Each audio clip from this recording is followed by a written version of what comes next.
Everybody, welcome back to the Zen Perry Project. Haven't done an interview since we had Gummy on, but today is a very special day because we have MKULTRA, Ian, a good homie of mine, in the house, the chateau down below, the basement. How you doing? I'm good. How was your day today? Not bad. What did I do today? Oh yeah, I worked out, and then a fucking friend came over. He's staying over, and then what else did I fucking do today? And then I jammed with a friend, jammed with my roommate, and then now I'm here. All right. Well, you have some shit coming out. Let's just get this out of the way, and then we'll talk about stuff that's more fun to talk about. But you have an EP coming out. You just released a single, and you have some shows coming up. Yeah. Let's talk about it. Yeah, we got EP, MKUltra, The Shape of Everything and Nothing to Come, March 6th. And yeah, it's special because you said MKUltra in the beginning. I think it's kind of a turning point because for 10 years MKUltra was a project that I produced a lot of the songs myself. I played a lot of the instruments. The last album, The Civilian with a Million Faces, was sort of a step in this direction, but I think this album, this EP, is kind of taking MKUltra more as a group effort, kind of with that kind of saying, like, there's MKUltra known as sort of a personality, as like a producer. I'm kind of turning it into, this is a collective effort now. I am a person that's in MKUltra. I started MKUltra, but it's not necessarily just me anymore. And I think this EP is sort of the start, or sort of like the blueprint of that. I think the last album was a kind of a precursor, but still, and there was, everyone kind of played a role. Danny played drums on all of it. Shalit was the bass player at the time, but I think this one really is like solidified the roles of the band and what everyone's doing. It was the first EP that was completely live. I think only one song had a click track. So it was the first one that we were like, it has a very like live feeling to it. And whereas you used to do, it was mostly produced in your bedroom. Yeah, it was like it was on bedroom Ableton. produced, and originally it started out as a hip hop project. It was like kind of like SoundCloud rap hip hop stuff, and progressively I started to bring back in my rock influences and metal influences. I made like a crazy metal album called Meat Man or whatever, but a lot of those albums, even the ones that were more rock based, had sort of like a hip hop flavor to them, or were produced in a sort of hip hop way. And I think that is still the course with this. I just think that it's more live feeling. I think that the hip hop influence has kind of come full circle, because for a while I was producing rock albums in a hip hop sort of way, and the way I would chop up drums, or like it would be on a click or whatever. I think this time around it's almost like the instrumentation and the way it's performed is closer to like hardcore or like rock or whatever, but it's like I'm rapping more than I ever was in the past, or like that I have in a long time. Like I'm bringing that back, which is like kind of full circle where MKUltra started. Is like I got really into like hip hop in high school because I felt like it had, certain artists had the same energy that a lot of like shit like Waka Flocka had a lot of the same energy that like a punk or a hardcore artist would have. And so I feel like it's kind of come full circle, and even full circle to when I was younger. Is like I remember the first music that I got into that really like hit my brain was like, I remember like listening to Rage Against the Machine and hearing it was on the radio, and I think it was like Sirius XM or something like that, so they didn't censor anything. I remember I was in a car with my mom and my dad and my brother, and that part of like "fuck you, I won't do what you tell me" comes on, and my mom's like, "Let's turn that down," and my dad was like, "Nope," and he just like turned it up. I think that like changed my brain chemistry. But I think just like even going back to that, there are a lot of things that in terms of like that fusion of hip hop and rock or punk that I didn't realize had a huge effect on me, whether it was new metal and Korn, or like, you know, Slipknot, or even like a group. Like, I remember the first rap group I ever saw was Cypress Hill, and I didn't realize this till recently. I saw them at Louder Than Life, and they were playing with a band, and they were playing basically kind of like some metal shit, and I don't remember them, but I guess they did have that kind of energy as well, and I think they did some of that stuff. They leaned into it, so I think it's interesting that my introduction to hip hop was when it kind of coincided with metal. So I think a lot of the things that I'm doing now are like, it's like full circle moments. You know what I mean? I guess. Yeah. For this new EP, when was that transition where you're like, this is how I want to do this. This is how I want to approach this. Well, it was more. This one was more written with me and Danny, and I think some of it was written with Shalit. I think even our guitar player Shalit. It was kind of a transition point because Shalit transitioned. Did you have writing sessions, or I had writing sessions with me and Danny, Danny, and Shalit. Gotcha. And I think that then we worked it out in rehearsal where Nate would add his parts, Alex would add his parts, and I think that going forward we're trying to mix it up, or we're trying to have writing sessions with different members and things like that. And we're trying to encourage it being more fluid. But a lot of it started with me and Danny kind of talking about, you know, where we wanted to go with it and showing stuff back and forth. But like me and Danny and Shalit and Alex too, I guess. Like, Nate is the newest addition, but he's just such a talented musician. But I think, you know, me, Danny, and Shalit, they've been playing in MKULTRA already for, I want to say since 2020, 23. Maybe they I think the first show they did was for my album Divine Comedy. They were the backing band at that point. Like, they've been playing with me for a while, and Alex was in my last group, my old group Spider Gang.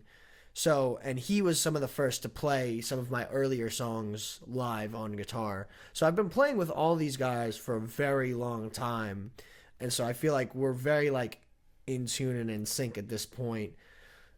I think it took like a little bit of a second to like try and write and figure out how we wanted to do it and figure out the process. But I think once we sort of got into a flow of things and we figured out where we wanted to take it, I think it became very natural.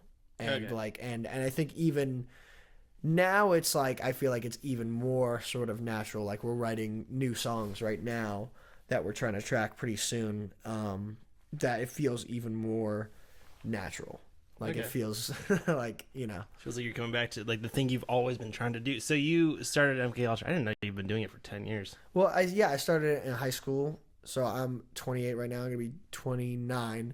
I started it. It started being, that was my name that I made. I started when I was 18. And I might have actually been 17. I was making beats under MKULTRA. That was the name I chose. That was my producer name. And then I think in college, I was about a year into college, and I was like sending beats to people and no one was rapping on them. So I was like, fuck it. I'm going to be that. I'm going to be the How'd you make the art? No, I wasn't pointing at the microphone. On your hand.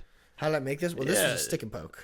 That's a stick and poke? Yes. See, that's a bad one. No, I was on drugs. Show that camera right there. I'm not on drugs anymore. But I wanted to get this tattoo, but I only would have like. Wait, what? No, but like the design of it. Where did that come from? Oh, it's a symbol for Mercury. Oh. Yeah, it's a symbol for Mercury, and because that's very. I'm not just asking about tattoos randomly. That is like the MKULTRA. Yeah, it is. Yeah. I mean, I think it was for the civilian with the million faces. Mm-hmm. I think, you know, I still bring it back in a little bit. It's just, I think I'm really interested in mythology and a lot of like the MKULTRA stuff and a lot of like the themes. I was really into like the idea of the trickster god. I think I read this book called, I forget who the artist, the writer is, but it's called Trickster Makes the World. And the trickster in any of these like stories, whether it's, you know, Christian mythology or Hindu mythology, or it's like African mythology or whatever, or Loki, Mercury is usually associated with like Hermes, but a lot of it has to do with a being that is in two worlds.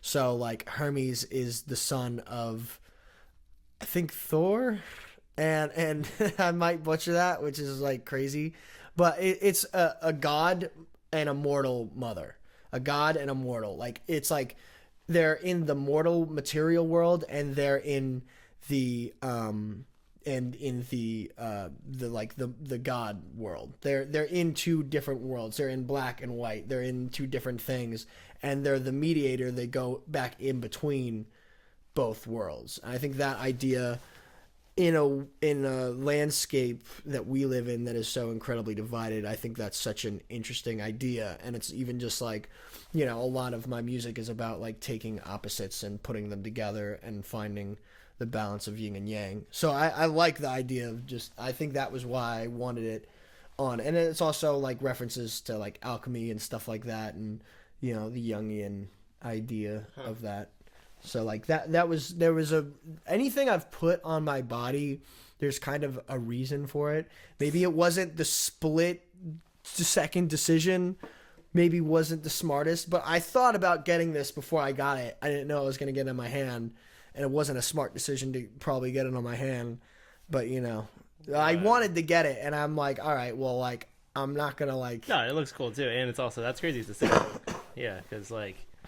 Also, I, as somebody who has really a lot of dumb tattoos, I don't relate. That's cool though. I mean, most people don't. I mean, Danny loves. Also, you keep on bringing up Danny, and I know Danny, but for people out there, why don't you talk about Danny a little bit, because he's quite the kingpin in this music scene. Eberly, he's the web that connects us all in the New York scene, and I met him through my ex. God bless her soul. She's still alive though. Shout out to her. She's sick. God bless her soul. She's still alive. That's amazing. But I met Danny, and he was one of the early people that he was playing in fucking like he's still playing in so many different bands. He was playing in like fucking 8 had to be 8 different bands at the time.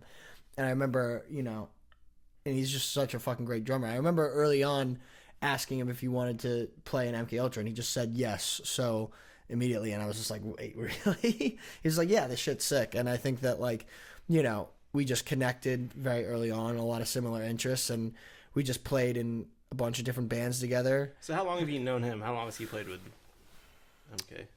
I want to say maybe 2023. Oh, it's only been like 3 years, maybe 2022. I'm not sure. Yeah, because I mean, that's when I moved here. Yeah. So yeah, maybe I think the first time I think we played a little bit actually before. I think maybe 2022. I think maybe later in the year 2022. When the fuck did we meet? We didn't meet where did we 2025? You probably met in fucking Evergreen. Yeah, we did. Because you were working there, right? I was not working there. You were not working there, but I think I was pulling shifts. Yeah, you were definitely pulling shifts. I was pulling shifts at that bar. Interesting. But yeah, I met him, and then we just like, and then he asked me eventually, like, hey, do you want to play bass in this hardcore band? Right. And I was like, yeah. And then we just like, and then he played also for Lil Darky. He also did drums occasionally for that as well. And then we played together for that, and we just like had so many different. So talk about Spider Gang a little bit too. Spider Gang. And how did that fit into this whole? Well, that was really what because I was already making sort of underground hip hop stuff for a while, and my shit was getting weirder and weirder. And I think that this was right after I got out of college. I did a show in New York, and I met Alex Wendigo, and then eventually I did a show in LA, and I was already listening to. It was I knew some of the other members of the group that would be in the group, Brahman God, Janaskis, and I knew Lil Darky. And Lil Darky, at the time, I heard this song that he made that was like, it was like surf rock guitar and a trap beat, and it was like the most insane shit. I think it was called Big Wave, and I was like, who the fuck is doing shit like this? This is nuts. Like, I never heard anyone that like just like brazenly just like put shit together that like didn't think should be together, and it was just like super wild, and I fuck with it. And then I ended up meeting him and Brumane and this guy who went by the name Corpse and a bunch of the other dudes that would be in the group. And eventually we did a show in New York at the Living Gallery, and I think it was that, which is an awful venue. Shout out to the Living Gallery. Awful venue. Horrible place. Don't ever go there. Never But even God bless its soul. Is it still alive? Yeah, I think it's still alive. Yeah, no, it's fun. I don't know, Yeah. but I did a show there, and it was like that. I think it was that weekend that they pulled up. They were like, "Hey, we want you to join." This was right before the pandemic, and it was a collective, because I want to say it was hip hop, but it wasn't just that. At that point in time, I was starting to bring back some of my rock influences. I was like doing all sorts of weird. I wanted to blend genres in really weird ways and kind of take like how hip hop samples different ideas from different genres, and I wanted to do that very like literally and like do many different things. And Spider Gang at the time, they had artists that were doing pop music. They had artists that were doing rock kind of stuff, like noise experimental music, and then like hip hop, and it was like all of that together. And so it was like, I was like, yeah, I want to be a part of this right now. And I kind of knew that it was not going to be a thing that was going to last for that long, because it was 13 members and all of them seemed pretty crazy. Like, and I was crazy at the time as well. But I was like, this is the thing right now. You know, then the pandemic happened, but then I ended up living, with around a lot of these different guys for a while. And then we went on tours and did all of that thing. And yeah, it was its own kind of era. And then, because it's so many different people, and we get time to do the album, and there's no like, everyone thinks they're the leader, and it's like, it's the difference between that and a band. We're in a collective. It was all solo artists, and we make songs together, but there wasn't one leader, you know what I mean? And I think that like, it came time to do this album, and everybody wanted their verse on the song. Everybody wanted their song that they liked, and the album ended up being fucking 2 hours long. You know what I mean? Yeah. And it's just like, and then it kind of fell apart, and then it was kind of like, well, what now? And then it was a group that had a lot of hype, but I think there was a lot of hype around. It was hype. I think there was a lot of great music that we made, but I think there was a lot of just like focus on the character of it and whatnot. And then when I started doing it, that's a hard thing to do. Like just purely 13 people. Yeah. It was incredibly difficult. I mean, it was fun. It was fun though, but it got very sort of like toxic relationship vibes, but with 13 people towards the end, which is awful. Where it's like, you don't realize there's certain things happening that are not great, but you just keep, this is all you know, and you also have. Yeah.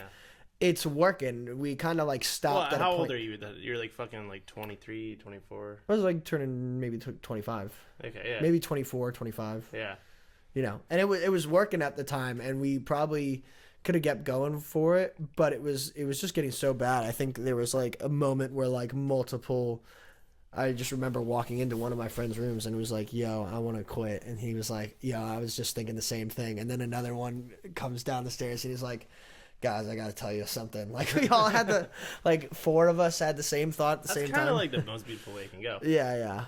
But it was a long process, because, it's like a relationship you just get. And a lot of the dudes I still like, go on the tours with Darky. I still work with Alex to this day. Like, I saw Brumane came on the last like Lil Darky tour, and I fucking love him. And then, I still talk to Janaskis and all these guys. Like, it's like, I call up, some of these different guys like all the time, and there's still like because we went through a lot in a very short period of time. I still like, there's always going to be a connection. So yeah, that's awesome. And I've been in a lot of bands where it's like I don't talk to the people at all, but bands are like trauma bonding in a lot of ways. It's so incredibly hard to make anything. Yeah. So if you especially with that, 13 people, I can't imagine. I don't think I've ever really hung out with anybody who's really done that. Yeah, but we weren't always all together. It was like Of course not. you know, but that was like because it was super online. Like we had a member from Australia called Salsa, and he was like not always able to be around, especially because of COVID.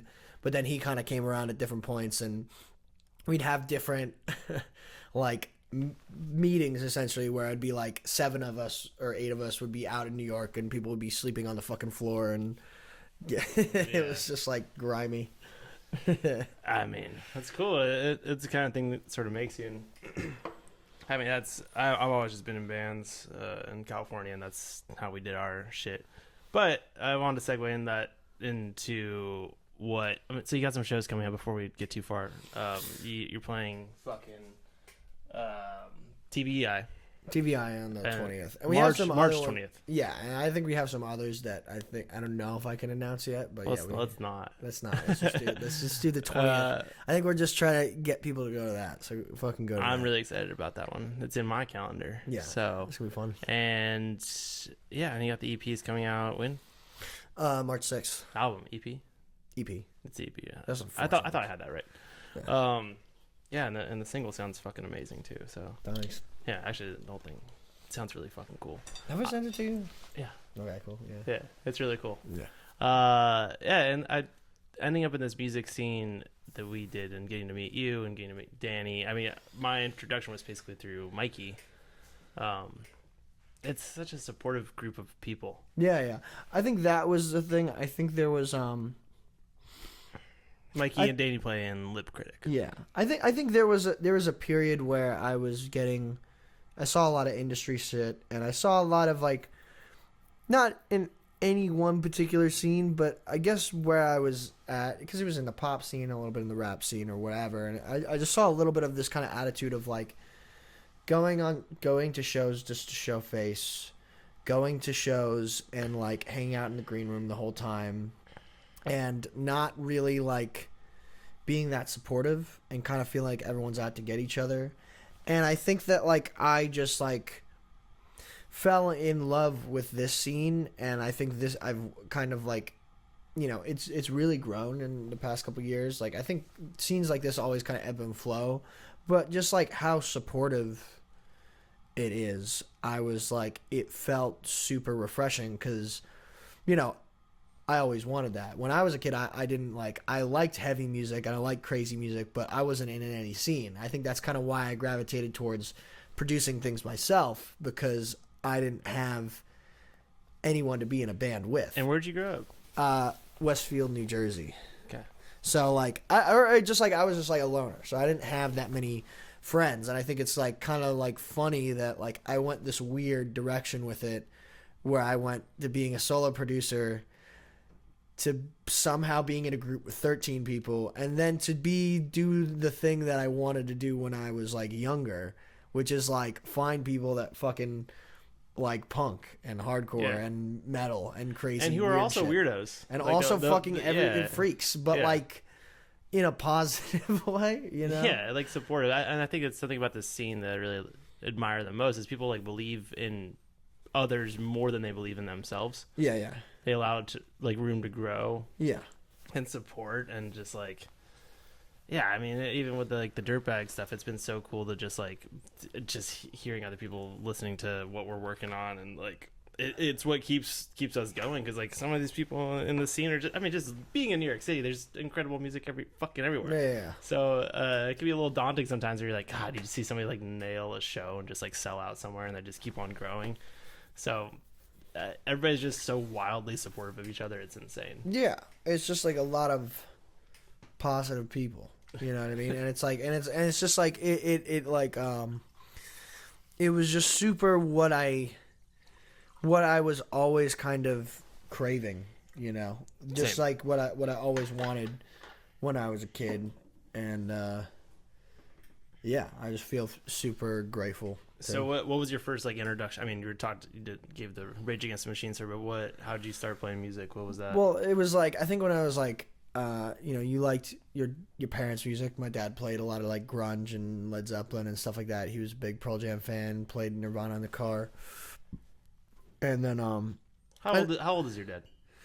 My dad is like 60s. Yeah. Okay, cool. But I think that no, late 50s. I don't know. I was curious because like Yeah. it's like I had a brain fart for a second. But I think when I was 10, my dad took me to see Pearl Jam, and then I think shortly after that I got a guitar, and I think that I started playing. But then you listen to, I think when you start getting into music, you listen to like your parents' music. Mm-hmm. And I think that you get a little bit older and you kind of find this is your music. I think my parents were never like into like heavy metal. You know what I mean? Like, I think when I discovered like Master Puppets and I discovered like Korn, I remember like playing like the song Right Now by Korn, and there's like this part of the song where it's like, shut up, I'll bust you up. And then like my mom was like, this, and like my like, friend that like your parents set you up on a play date on, or whatever the fuck, was like, I don't know what is this? And I was just like, I don't know. I think this is cool. And I just, get into Slipknot. You just like, then you just get progressively into rabbit holes of like, I was super big into thrash and super big into nu metal and super big into like old school death metal, and just like then eventually like grindcore or like Pantera and just like heavier and heavier shit. I like early hardcore like Minor Threat or Black Flag and stuff like that. And then you just like get into weirder rabbit holes and like noise rock or whatever. I liked a lot of like classic heavy metal, but I just like, that was my music. But I didn't have anyone that really liked that stuff where I lived. I think the closest that I could find of people that liked heavy music was like they liked to like Black Veil Brides, but I thought that shit was like lame at the time because I liked like metal, you know what I mean, or whatever. And I think that like, I remember my brother, this was like the first time I ever moshed. I think it was like 13. It was my first time moshing was it was DRI in Cro-Mags. I forget what venue, but it was in New Jersey, and that was like another like little window into this world I wanted, where I was like, I think it was like Cro-Mags playing, and it was like, I forget who was the front man at the time, but like I like ended up moshing towards the end of the set, and I fucking like loved it. I got knocked down by some like huge fat dude, and then, and then some like fucking tattooed CTE dude in the middle of the pit just like picked me up and then just like did this or something like that. It was just like, that was what I wanted. And then I would go back to school and no one else had any idea of what that was like about or felt like. And yeah, I think all I ever wanted was just like people that understood that shit also. And it's like now, that feeling. Yeah. And now it's like I'm surrounded by people that do. And also I think it's like a long journey too of, you like certain things and you kind of know you're a little different or a little weird or whatever, or, a little, but like, but you also want to be accepted. And so like, I think for a while I had like a lot of social anxiety in school or whatever. I think that like I think the times of my life where I was the happiest is when I said, fuck it, I'm just going to be fucking weird and just do whatever the fuck I want. Allow yourself to be the thing and to do the things that you enjoy. I think things sort themselves out and you end up finding your crowd. You end up finding where you're supposed to be. And I think that, and I think that like, what was your first band? What was like its first? Was it MK? Band? I don't think MK at the time it counts as a band. It was my first project. Yeah. The first band what was like the first like thing you got on stage with? It was probably Spider Gang. Well, the first thing I ever got on stage with was MKULTRA, but it was just me. And I would just perform with beats. Like, I would just perform with beats, and I would just like a laptop and like I would just play the song off the laptop, and I would just like rap, and I would just like scream. Wait, 18, 19? Started probably like when I was like 20. Started performing with it, and I would be basically. You're such an incredible performer too. Like, I'm all right. you're really fun to watch. Yeah. I'm getting I think better. you sing incredibly well. Whatever. I'm I'm a getting fan better. of you. I'm getting better all the time. But like you and when you were talking about the trickster vibe, like that makes so much sense. Yeah. That's your thing. Yeah. And you just kind of like you have this weird. You've kind of made like a little deity of yourself on stage. Yeah. Because you're a very like thoughtful person, but when you're on stage, that still comes through. But you're also like buck wild and doing a bunch of fucking sick ass moves. Well, it's like I think it's like the idea that you're like channeling something. Yeah. I think that when it's the best is when you're sort of like an empty vessel, like that you let something come through. And I'm trying to get better at finding a sense of calm before, so that there's like an intensity there and it comes through and it's entirely in the moment, and that you're reacting to how the crowd is, like, because like sometimes it's like it's you're feeding off the that crowd. thing we were just talking about, it's like kind of like allowing. It's like it's Yeah. just like being fully present. Yeah. And whatever's come through. Yeah, Because they're still, you have to perform the fucking songs. Yeah, and it's going to be intense because the music is intense, because I have Danny right in back of me fucking hitting that fucking ping snare as hard as he fucking can. And I still want to make a going shirt nasty. that just says Danny's snare on Yeah, it. I was Everybody working on a song recently where he has a rap verse, and I ghost wrote him a little bar about his snare that I can't give away, but it was really funny. Yeah. It's like All right, going back, this is a cool topic. The idea of channeling, the idea of becoming an empty vessel. Like the reason why I even brought it up is like you haven't, like my first time on stage, I was like 12, yeah, and I was playing Led Zeppelin covers with Jake. yeah. So, and that seems much more like typical, dude in bands.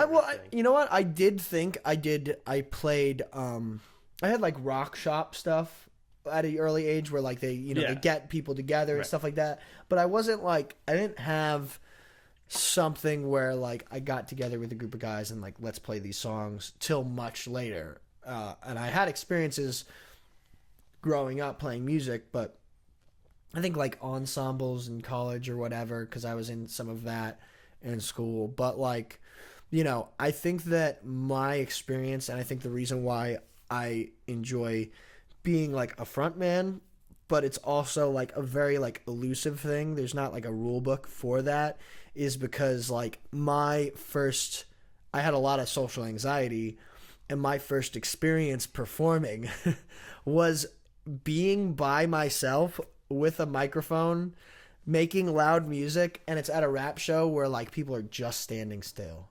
And there's nothing worse than when you're just by yourself and you're trying to get people hype and they're not doing anything. They're almost like trying to not. Yes. And I've also been the audience member in in those sort of you have too. Everybody I imagine what it it just is. Sucks. Yeah, I imagine what it is when you like are a stand-up comic, because a stand-up comic is like completely, and this is why I like performing with a band now, because it's just like I feed off the music that they're playing, and I rely on them, and it feels good and it feels alive, as opposed to. What about you made you even want to do that? Because like you've mentioned it a few times of being like having social anxiety, which I totally relate. Yeah. I think a lot of people do too. But like, what about? I think I would just like, I always wanted that. I think I played guitar and I liked playing guitar. I still love playing guitar, and I would like be in the car and listening to a song my dad would play, and I would imagine I'd be playing that song. But then occasionally I would imagine that I'm the singer. I would imagine that I'm the singer and I'm doing the thing and everybody's watching me and I'm doing the fucking sick moves. Yeah. And like I would just like imagine that. And I think that like it happened later where like, especially when Spider Gang was a thing, and I'd be like on stage, I'd be like, holy shit, I imagine this. This is like not too... there was like a point in time where, and I like played certain shows where I'm like, this is like exactly how I imagined it. And I'm like, that's kind of fucking crazy. And I think that that's what I always wanted. And I think that I realized that if I really want this, then I have to learn how to get used to being uncomfortable. So I would do things that would be uncomfortable. Okay. I would do well, so in college, so there's this one YouTube video, and I was getting into like comedy and stuff like that and all this and filmmaking, and I made this like bizarre documentary called the MKULTRA documentary. It's still on my YouTube, but I would go to places that are open mics. They're not for stand-up comedy. They'd be like for like folk musicians or whatever. I went to like the bougiest club in like in Massachusetts.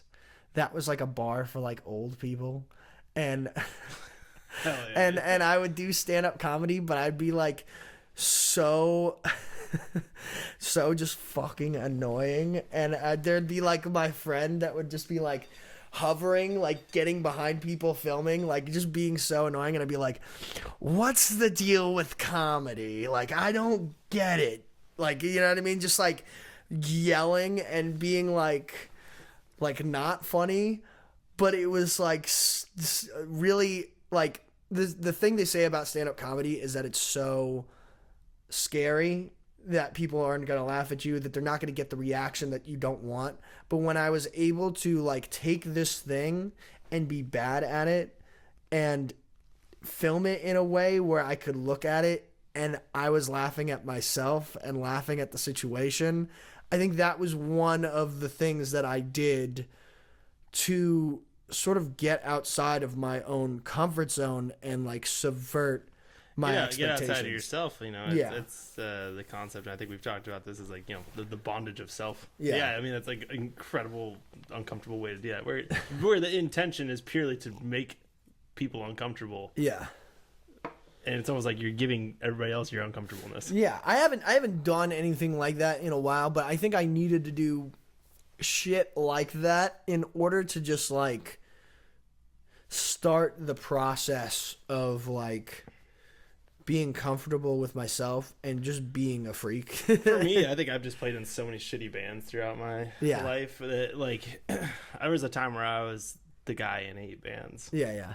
And I was playing shows all the time, and I was a professional drummer. I was miserable. I was also teaching lessons, and it was like all I was doing was drumming, which is cool. But people would be like, "Oh, you're playing a show tonight," and I'd be like, "Please don't come." Yeah. You know, so that was like my version of just like having to do something over and over, but like kind of doing the thing you want. And I think I got into drums because I always imagined myself being like the front person of a band. Yeah. And then I'd be like, you know, drums are very loud, so I don't have to say anything. I can be behind people, but still be forward. Yeah. So, and obviously I do a fucking podcast. I mean, there's like a certain amount of narcissism that comes with that. It's called My Name. Yeah. So it's like it's like that desire to be heard. Yeah. And felt and understood is, I think, what pushes a lot of people into art and music, especially performative stuff. Yeah, it's bizarre because it's like you're doing this to connect with people, but also you're kind of yourself. But you're also doing it for yourself. You're like you kind of like. I think if you're a good artist, you're kind of also just like well, fuck what people want. I'm gonna do whatever I want. You know what I mean, kind of thing. It's like which tends to work out the best. But that's that. Yeah, and I just think that's like it goes back to the kind of trickster idea of like opposites. Is that I think like being okay with the sort of contradiction of it, of like, well, you want to connect with people, you want to play in front of an audience, but also simultaneously you are doing this for your own enjoyment. And if you're making something too much that is just what other people want and not what you want, then you're miserable. It's totally the paradox of it. Yeah. Which, man, this sounds so heady when you talk about it, but it's like the more you're like, I need somebody to like this, or I need this crowd to like be into it or whatever, the more you want that, the more people are just like, all right, like, it's a bit much, like whereas like if you go on stage and you're just like you're with your buds and you're like, we're gonna have fun no matter fucking what, those shows tend to go better. Exactly. I think there's like that's I think the thing, I guess like I feel like the mission of my life or whatever is like becoming content with extremes and finding balance in extremes and like walking that tightrope of like we live in a time where extremes are very normal. Yeah. It's a lot of extremes within ourselves, and with it, I think what we ask ourselves as a society and as humans is how do you deal with that? It's like we're kind of forced to in our own ways. Yeah, but I think that's how kind of reality has always been. But I think that's just more now the world we live in more than ever. And I think we're more aware of it now, and I think that like it's how do you live? How do you live? How do you fucking figure it out? So what do you think? What do you think about your writing now? What does it mostly translate to you? What's something that you often pick up?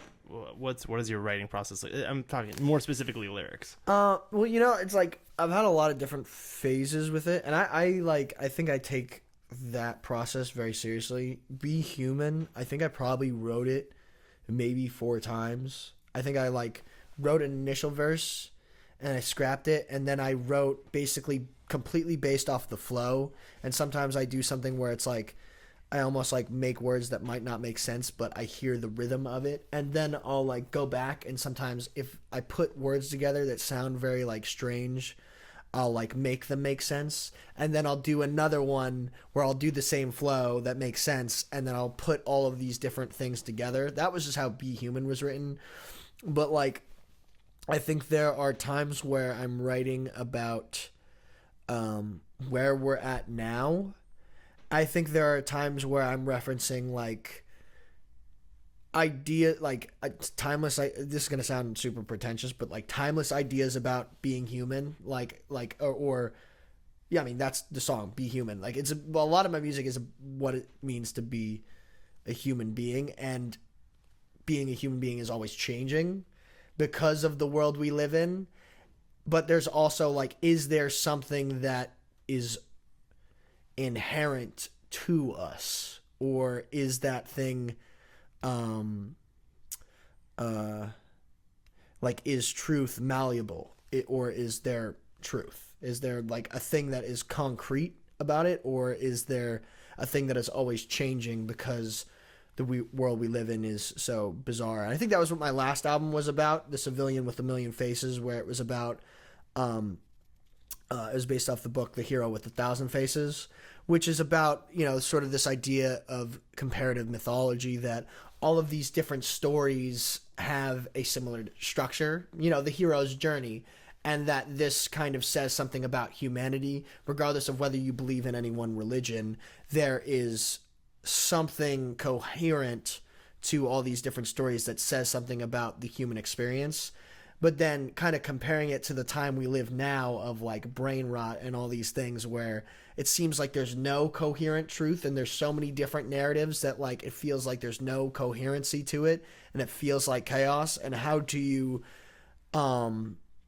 make do with those sort of facts, and how do you put those two things together? And I think that's a lot of my music is like, references to mythology and like religion amongst fucking Peter Thiel and reptilians and against the weird bizarre world that we're living in now. And do you have a favorite mythological story? That's something that comes off the top of your head that sort of encapsulates something that you ponder.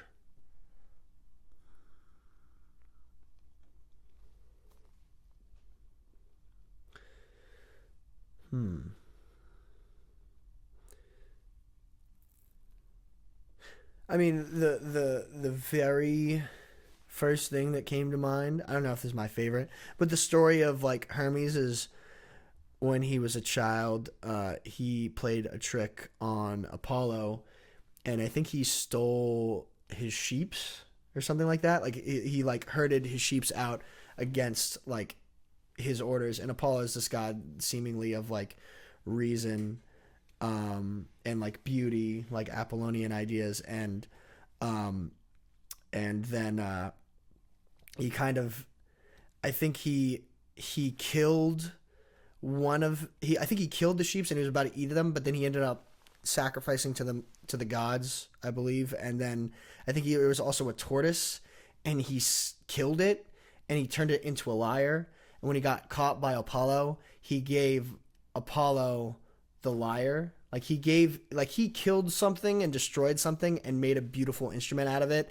And when he was getting pressed by Apollo, he gave him this thing, which is now like known as the symbol for like Apollo. So I just think that is like, you know, this god that is associated with like disorder, or like, you know, a trickster god, is also giving this other god something beautiful that like is much more like respected in the pantheon. Is it kind of like, I mean, your interpretation of it, is it sort of like he's giving this thing to Apollo as like sorry, or is it just like, yeah, I think it's kind of like it's like a, how am I gonna get out of this kind of situation? Yeah. Well, I think there's just like the relationship between chaos and order, and like destruction and creation, of like destroying something and then creating something, and these two forces, how they interact. Creating a lie. Yeah. You have to create something. You have to, if you fuck shit up, you kind of gotta like cover your ass to some extent. Yeah. You gotta make up something as to why you just mess with the fabric of the universe a little bit. Yeah. I just think that like, it's sometimes how I think about like, even like, you know, an artist. An artist can make something like an type of art that you don't fuck with, or that you don't like, and that like someone else can. It's like glam metal versus thrash metal in the 80s, where there was the glam metal stuff that people that the thrash guys hated, so they wanted to make their music way more crazier and violent. It's like through a negative you got a positive. Without heaven there can't be a hell.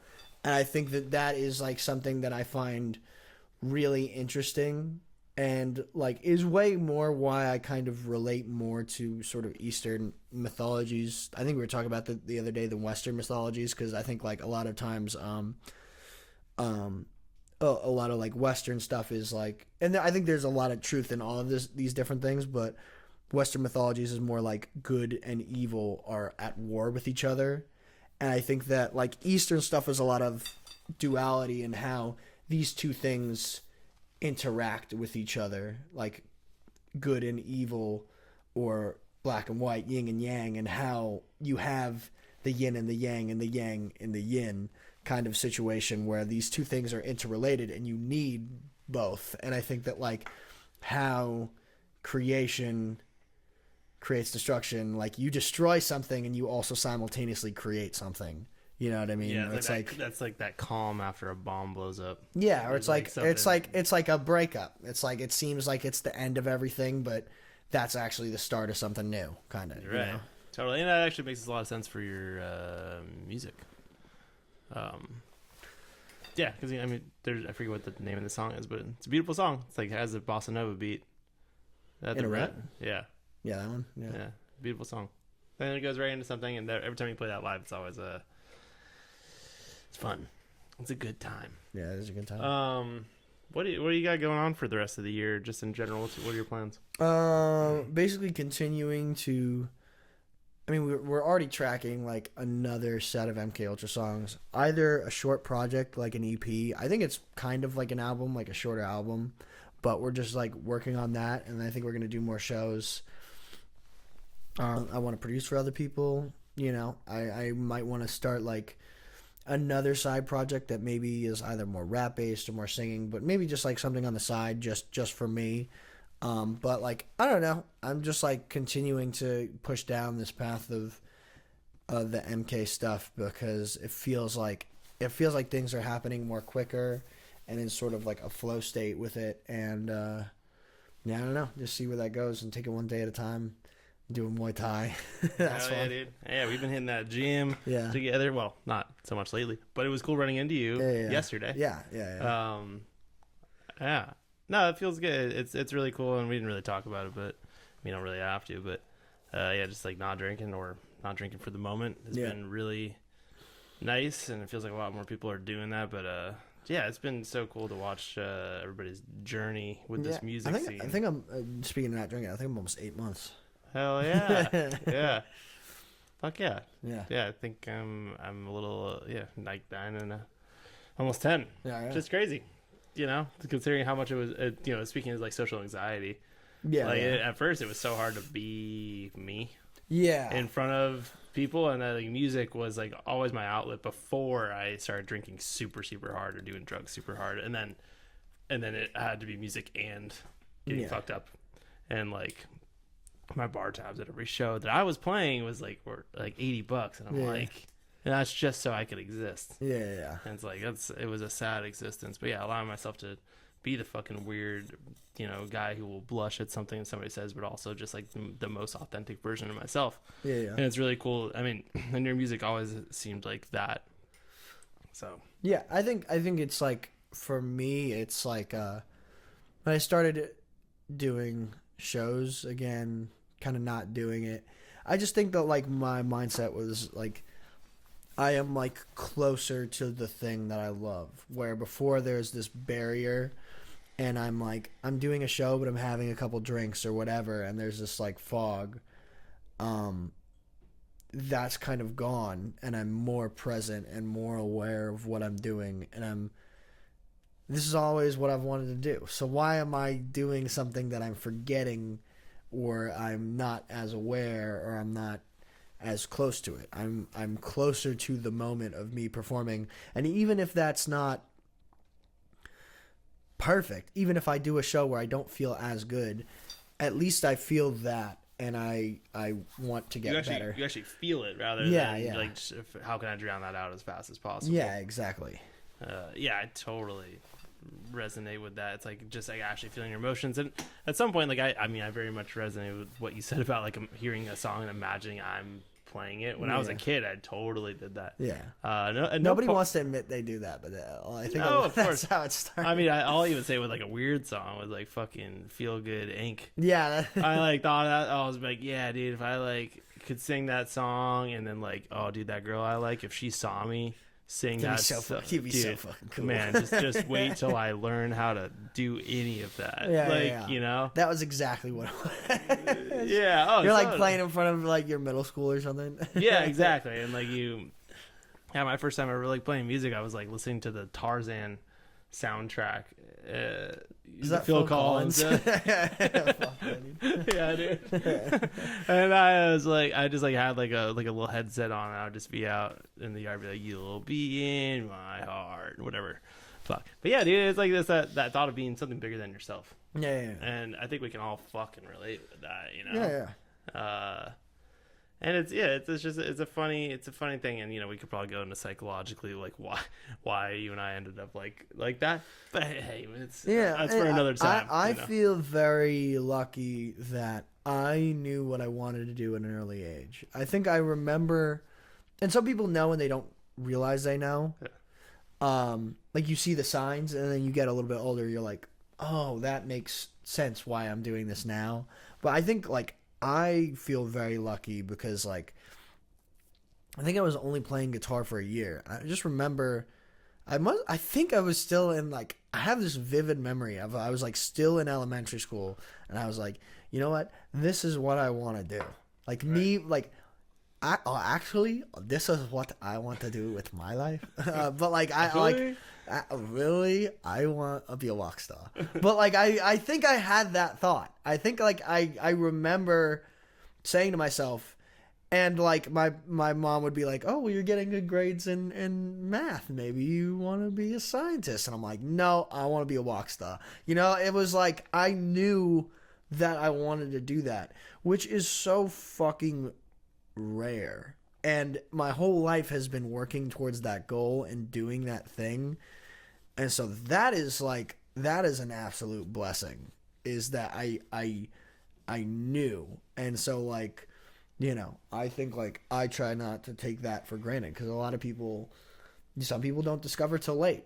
Some people discover and they don't get to do the thing because it's too, or whatever, it's like, I feel lucky.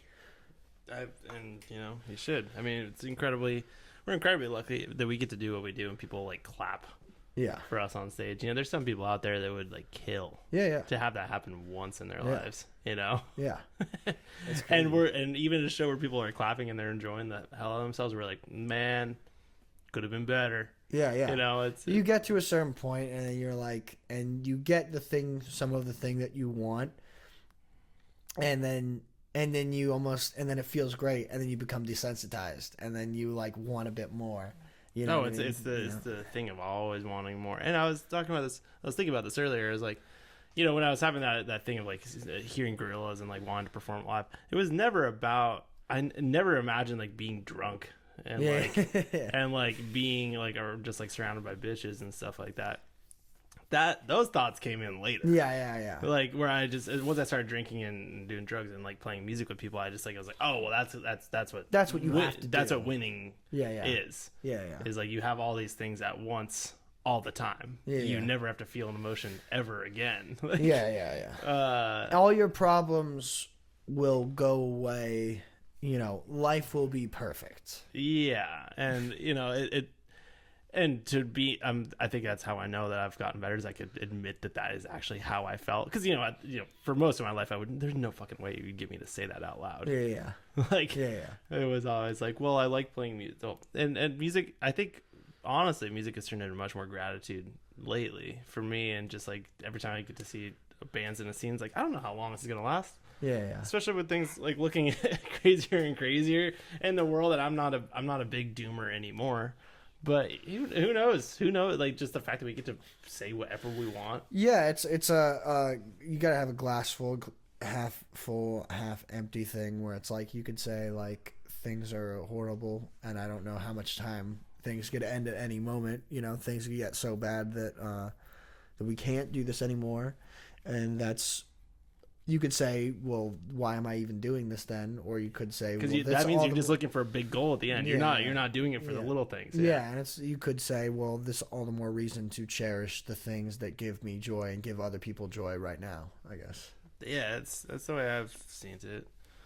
You know, and I think I find the people who are doing the least amount of output are the ones who are just like always feel like everybody owes them more.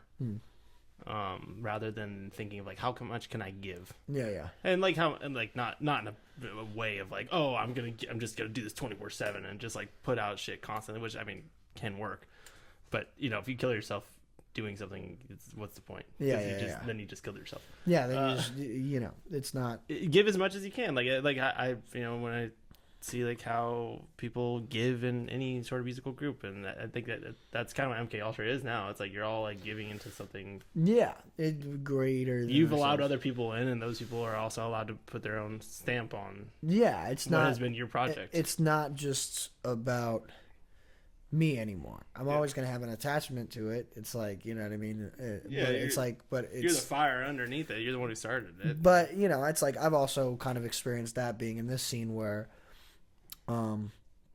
Playing in other people's projects, playing in my friend Dan's project Rada Rada, where that is his project and I am a piece of that. Like he's the captain. You know what I mean? There's all these other bands where there kind of has to be someone that is kind of like a leader. Like when we do Post No Bills, like Mateo writes a lot of those songs. Like those are his riffs. And like Danny is like, that's like his project that he really wants to make and stuff like that, and I am a service to that, and I still feel like I'm a part of that, but it's like I think that playing in bands has also kind of helped me get rid of that ego a little bit of like, you know, kind of how my mindset was for a while, where like this is my thing and this is what I have to do because it's my thing and I have to put my thing first because it's my thing, and it's like I think that opening things up has lifted a weight off myself, I think. You know. Isn't that what it's all about?